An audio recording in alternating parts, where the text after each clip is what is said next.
Assalamualaikum warahmatullahi wabarakatuh. Perkenalkan, saya Nayun Halimah dengan NIM 2011290091 dari kelas 2C Tadris Bahasa Indonesia.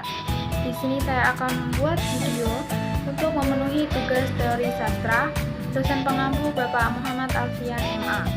Di sini saya akan mengulas dua bab yang ada di buku Teori Kesusastraan Rene Welek dan Austin Meret. Dua bab yang akan saya ulas yaitu yang pertama bab fungsi sastra dan yang kedua bab teori kritik dan sejarah sastra. Baiklah teman-teman, langsung saja saya mulai. Yang pertama, bab fungsi sastra. Nah, sebelum kita masuk ke bab fungsi sastra, saya akan menjelaskan sedikit mengenai apa itu sastra. Sastra merupakan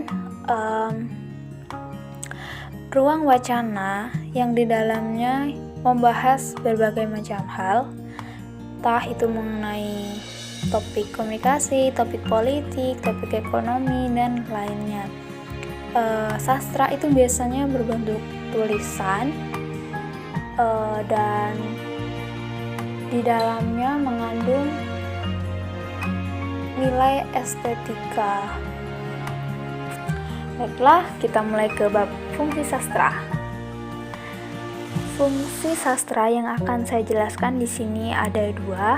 Yang pertama, sastra berfungsi menghibur, dan yang kedua,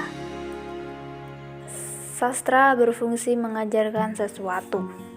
Baiklah, yang pertama, sastra berfungsi menghibur. Sastra memiliki fungsi menghibur, artinya kita akan merasakan terhibur ketika membaca sastra. Sastra dapat memberikan kesenangan tersendiri kepada pembaca apabila si pembaca paham terhadap apa yang diceritakan dalam sebuah karya sastra. Nah, maksudnya sastra berfungsi menghibur itu kita akan merasa ada kesenangan tersendiri dalam diri kita setelah kita membaca sastra, entah karena kita menyukai karya tersebut. Jadi di dalam sastra itu kita bisa merasakan terhibur. Nah, seperti itu. Yang kedua, sastra berfungsi mengajarkan sesuatu. Maksudnya apa sih? Sastra berfungsi mengajarkan sesuatu, artinya dalam sebuah karya sastra akan ada pesan yang dapat diambil. Pesan-pesan yang dapat diambil biasanya mengajarkan pembaca untuk berbuat kebaikan dan menjauhi kejahatan. Nah, di sini artinya karya sastra itu dibuat tidak hanya dibuat saja, tapi dalam sastra itu ada pesan yang ingin disampaikan kepada pembaca. Kita lanjut ke bab yang kedua, bab teori, kritik, dan sejarah sastra.